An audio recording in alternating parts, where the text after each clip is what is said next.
हरेर्नाम हरेर्नाम हरेर्नाम एव केवलं खलो नस्तेव नस्तेव नस्तेव गतिरन्यथा हरेर्नाम हरेर्नाम हरेर्नाम एव केवलं खलो नस्तेव नस्तेव नस्तेव गतिरन्यथा।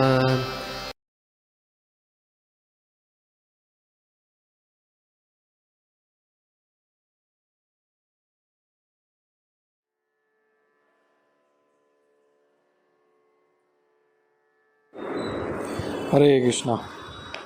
ओम अज्ञानतिमिरान्धस्य ज्ञानञ्जनशलाकया चक्षुरुन्मीलितं येन तस्मै श्रीगुरुवे नमः।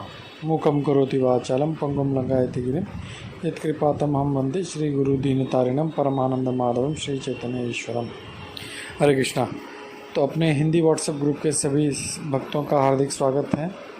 तो आज के भगवद गीता के सत्र में हम देख रहे हैं तीसरे अध्याय का श्लोका नंबर 16। तो श्लोक इस प्रकार है। एवं प्रवर्तितं चक्रं नानुवर्तीयति हयः अघायुरिन्द्रियारामो मोघं पार्थ स जीवति। अनुवाद श्री प्रभुपाद द्वारा। वेदों में नियमित कर्मों का विधान है और ये साक्षात श्री भगवान परब्रह्म से प्रकट हुए हैं। फलतः सर्वव्यापी ब्रह्म यज्ञ कर्मों में सदा स्थित रहता है। हरे कृष्णा। तो अभी तक हमने देखा जो पिछला श्लोक था उसमें भगवान वेदों का क्या महत्व है ये हमें समझा रहे हैं। उन्होंने 15 श्लोक कहा कि कितने महत्वपूर्ण है वेद, उसका महत्व बताया हमें। और आज के श्लोक में वो हमें संदेश दे रहे हैं। भगवान कृष्ण हम लोगों को अर्जुन के द्वारा संदेश दे रहे हैं कि ये कितना महत्वपूर्ण है। वेदों में जो भी नियत कर्म है, कर्म देखा जाए तो वेदों में कर्म दिए गए हैं, विकर्म दिए गए हैं और अकर्म दिए गए हैं। तो कर्म जो शास्त्रों के हिसाब से है, विकर्म जो पापमय कृत्य है वो, और अकर्म यानी जो भगवान की भक्ति है जिससे कोई पाप पुण्य जिससे हमें प्राप्त नहीं होता। तो ये कह रहे हैं कि वेदों में जो नियमित कर्मों का विधान दिया गया है वो साक्षात भगवान से ही प्रकट हुए हैं। तो आजकल लोगों को वेदों पे, अपने शास्त्रों पे तो इतना विश्वास नहीं रह गया है, लेकिन हमें वेद व्यास जी पे, भगवान कृष्ण पे या अपने जो भी धर्म ग्रंथ हैं इसके ऊपर पूर्ण अपने को विश्वास रखते हुए इसका पालन करना है। अगर नहीं करते हैं तो नुकसान हमें हो सकता है। तो ये जो वेद जो शास्त्र हैं ये सारा भगवान से ही उत्पन्न हुआ है। जैसे प्रभुपाद जी तात्पर्य में कह रहे हैं कि ये जो चारों वेद हैं ये भगवान के श्वास से ही उत्पन्न हुआ है, उनके श्वास से उत्पन्न हुए हैं ये वेद। और ये उन्होंने सबसे पहले ब्रह्मा जी को दिया, ब्रह्मा जी ने फिर नारद जी को दिया, नारद जी ने व्यासदेव को दिया, और व्यासदेव जी ने फिर हमारे जो कलयुग के जो जीव हैं, जैसे भागवतम में कहा गया है कि जो कलयुग के जीव हैं वो बहुत ही त्रस्त होंगे। प्रायण अल्पायुष कलो अस्मिन् युगे जनाः मंदा सुमंदमति मंद भाग्या उपाद्रिता है। यानी जो कहते हैं कि साधारण तक जो कलयुग के जीव हैं बहुत ही अल्पायुषी होंगे, उनकी स्मरण शक्ति नहीं होगी, उनको कुछ ढंग से याद नहीं रहेगा, आयु कम होगी और कलह करते रहेंगे हमेशा। तो ऐसे जीव को जब देखा कि उनको कुछ याद नहीं रहेगा तो ऐसे लोगों के लिए वेद व्यास जी ने ये इसकी रचना की वेदों की, ताकि इसका हम पठन कर सके, अध्ययन कर सकें, मनन कर सकें, इसके लिए हमारे लिए दिया हुआ। लेकिन आजकल जो है हमारे जितने भी सनातन धर्मी हैं या हिंदू धर्मी हैं ये हमारे धर्म को छोड़ के बाकी सब धर्मों को इनका जो ध्यान रहता है, लेकिन जब अपने धर्म की बात आती तो किसी को कोई इसमें रुचि नहीं है। तो ये एक बहुत गलत बात है। और ये जो है हम लोग को, जैसे दूसरे धर्म के लोग अपने धर्म ग्रंथों का पठन करते हैं, पालन करते हैं, वैसे हमें भी इसको बहुत ही एकदम सीरियसली इसको लेना चाहिए और इसका डेली मनन पठन करना चाहिए। और ये हम लोग इस क्लास के द्वारा यही एक प्रयास कर रहे हैं कि लोगों में ये जो भगवद गीता के प्रति, श्रीमद् भागवतम के प्रति ये जो जागरूकता है ये निर्माण हो, और लोग जो हैं अपने जो धर्म ग्रंथ हैं जैसे भगवद गीता है, भागवतम है, इसका कुछ पठन कर सके, अध्ययन कर सके। तो ये बहुत ज़रूरी है। और भगवान कृष्ण भी यहाँ पे यही कह रहे हैं यहाँ पे कि एवं प्रवर्तितम चक्रम, कि ये जो है, ये जो चक्र है ये, इसका पालन हमें करना चाहिए। नहीं तो क्या होगा, जो व्यक्ति जो है अगर इसके हिसाब से नहीं जीता तो अघायुर इंद्रिया रामो, यानी अपना जो इंद्रिय तृप्ति के लिए ही जो जिएगा, इसको दुर्लक्ष्य करके, यानी इसको बिना ध्यान दिए, ना ही इसके ऊपर ध्यान नहीं, जैसे आजकल के साधारणतः कलयुग के जीव कर रहे हैं, तो वो क्या करेगा, अघायुर यानी पापमय जीवन जिएगा। असाधारण नहीं, बहुत ही घना अघायुर, और ऐसे पाप करके वो अपने नरक की तरफ बढ़ता जाएगा। तो आज के ज़माने में सोचेगा क्या, किसको पता है कि पाप है, पुण्य है, ये कर्म है, नहीं है। लेकिन अगर हम लोग देखें तो इसके ऊपर हमें बहुत ही घना विश्वास होना चाहिए। अगर हम लोग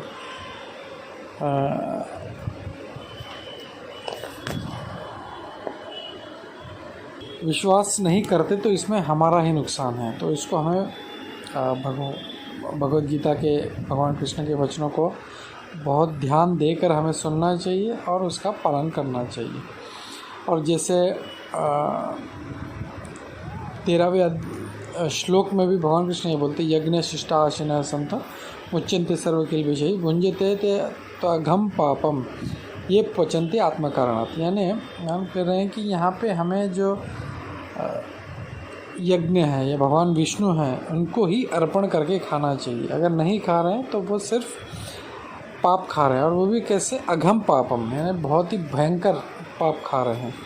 यानी हर चीज़ जो है हमें भगवान को अर्पण करके, भगवान को केंद्र में रखते हुए हमें करना चाहिए हमको, और तभी जो है हम लोग एक अच्छा नीतिपूर्ण जीवन जी सकेंगे। अगर भगवान अगर केंद्र में नहीं है तो हम अपनी इंद्रियों की तृप्ति के लिए जिएंगे, और इंद्रिय तृप्ति जो है वो मनुष्य का जो जीवन है उसका उद्देश्य नहीं। जैसे हम लोग ने पहले भी कई बार देखा है कि आहार निद्रा भय मैथुनम च सामान्यम एतत् नराणाम धर्मो ही तेषाम अधिको विशेषो पशुन ही धर्मेण ही न पशु भी समान। यानी शास्त्र ये कहता है कि आहार यानी खाना, निद्रा यानी सोना, भय यानी अपना रक्षण करना, और मैथुन, तो ये जो 4 चीज़ हैं ये तो पशु भी करते हैं। अगर हम लोग भी वही करें, सिर्फ खाना पीना सोना मैथुन करना, तो फिर हमारे में और उन जो 4 पैर वाले पशु हैं उनमें क्या फ़र्क है, उनमें हमारे में कोई फ़र्क नहीं रह जाएगा। तो क्या चीज़ है जो हमें अलग बनाती है, वो है धर्मो ही तेषाम अधिको विशेष, यानी जो धर्म है, धर्म का पालन जो है ये हमें मनुष्य बनाता है। क्योंकि अगर हम किसी राह चलते किसी कुत्ते बिल्ली से, किसी जानवर से, पशु पक्षी से कहे अरे भाई चलो चलो ज़रा सत्संग में जाना है, थोड़ा कीर्तन सुनना है या कीर्तन करना है, तो ये उनकी समझ में नहीं आएगा। ये बुद्धि, ये चेतना सिर्फ भगवान ने मनुष्य को दी है, और इसका बहुत अच्छा उपयोग हमें करना चाहिए। इसका उपयोग करके हमें ये जो अमूल्य जीवन है इसको भगवान की सेवा में लगा के इसका जो उद्देश्य है वापस भगवत धाम को प्राप्त करना, भगवान की भक्ति प्राप्त करना, उसमें लगाना चाहिए। भले ही हम लोग जैसे भगवान कह रहे हैं कि सततम कीर्तयन्तु माम, 24 घंटा नहीं कर सकते, एटलीस्ट थोड़ा थोड़ा सा हमको प्रयास करना शुरू कर देना चाहिए हम लोगों को। बिल्कुल भी ना करने से कुछ है ना, something is better than nothing. तो हमको ये पूरा जो है भगवान के शब्दों को, भगवान के वचनों को केंद्र में रखकर हमें ये प्रयास करना चाहिए हमें। तो जैसे हम लोग पहले बोल रहे थे कि ये पाप पुण्य है नहीं है, या स्वर्ग है नरक है, किसको पता, अगर हम लोग किसने देखा है। तो यहाँ पे हम लोग देखेंगे तो भगवान दूसरे अध्याय के 32वें श्लोक में उन्हें स्थापित कर दिया कि जो क्षत्रिय हैं उनका कर्म है, उनका धर्म है युद्ध करना। अगर ऐसा करते हैं और युद्ध में मारे भी जाते हैं तो स्वर्ग का द्वार उनके लिए खुल जाता है। तो और ऐसे कई श्लोक हैं जहाँ पे भगवान कृष्ण स्वर्ग और नरक की बात करते हैं। अगर ये नहीं होता तो भगवान इनके बारे में चर्चा नहीं करते। ये है इसीलिए जो है भगवान हमको यहाँ पे बता रहे हैं। तो जो अगर अच्छे कर्म कर रहा है, जैसे क्षत्रिय धर्म है, वो युद्ध करके युद्ध में मारा जाए, तो अगर वो स्वर्ग की तरफ जा रहा है तो मतलब ये पक्की बात है कि जो गलत कर्म कर रहा है, जो पाप कर्म कर रहा है, वो पक्का नरक में जाएगा। तो इससे हमें बचना चाहिए और हमें अच्छे कर्म करने का प्रयास करना चाहिए हमें। तो अलग अलग प्रकार के या अलग अलग मनोवृत्ति के लोग होते हैं। तो एक होते हैं जो सकाम कर्म करना चाहते हैं, इन्हें कर्म तो करते हैं भगवान का, लेकिन उसके बदले में उन्हें कुछ आशा होती है। और दूसरे होते हैं निष्काम भक्त, तो जिनको कोई भी कामना नहीं होती। तो ऐसे जो मतलब जो है सकाम भक्त हैं, उनके लिए ये है, या उनसे भी जो नीचे हैं, जो मतलब इंद्रिय तृप्ति करना चाहते हैं, तो यहाँ पे भगवान उनको यही संदेश दे रहे हैं। तुम्हें इंद्रिय तृप्ति करना है करो, लेकिन वेदों में जो यज्ञ दिए गए हैं, जो कहा गया है, जो शब्द दिए गए हैं, उसका पालन करते हुए हमें करना चाहिए। अगर वैसा हम नहीं करते हैं तो फिर हम एक पापमय जीवन जी रहे हैं। तो अगर आज का श्लोक अगर हम देखें तो उससे हमें यही संदेश लेना चाहिए कि यज्ञ करना हमारे लिए ज़रूरी है। अब कोई ये सोचेगा कि ये यज्ञ मैं कैसे करूं, न तो मेरे पास सामग्री है, न वो शुद्ध ब्राह्मण है, या मतलब ऐसा कोई भी मतलब नहीं है। तो सबसे उत्तम जो चैतन्य महाप्रभु ने हमें दिया है वो है हरिनाम यज्ञ, यानी संकीर्तन यज्ञ। उसे करना चाहिए। हमें सिर्फ क्या करना है, हरे कृष्णा कृष्ण कृष्ण हरे हरे, हरे राम राम राम हरे हरे, इस हरे कृष्ण महामंत्र का जप करना चाहिए। इसे संकीर्तन यज्ञ कहा गया है। तो अगर हम जो है वेदों में वर्णित यज्ञ नहीं कर सकते, तो जो सबसे उत्तम यज्ञ है वो है संकीर्तन यज्ञ, उसमें हमें भाग लेना चाहिए। तो ये यज्ञ एक तो बहुत ज़रूरी है हमारे लिए। अगर हम इसको नहीं करते हैं तो पापमय जीवन जी रहे हैं। तो और आगे देखते हैं कि भगवान कृष्ण हमें आगे क्या उपदेश देते हैं। तो इसी संदेश के साथ हम लोग यहाँ पे रुकते हैं। हरे कृष्णा। श्रीमद् भगवद गीता यथारूप की जय। श्रील प्रभुपाद की जय। हरे कृष्णा।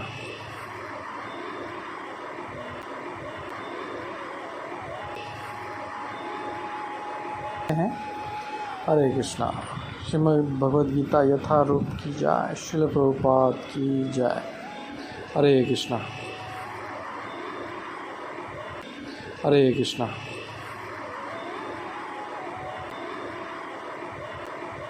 श्रील प्रभुपाद की जय। हरे कृष्णा।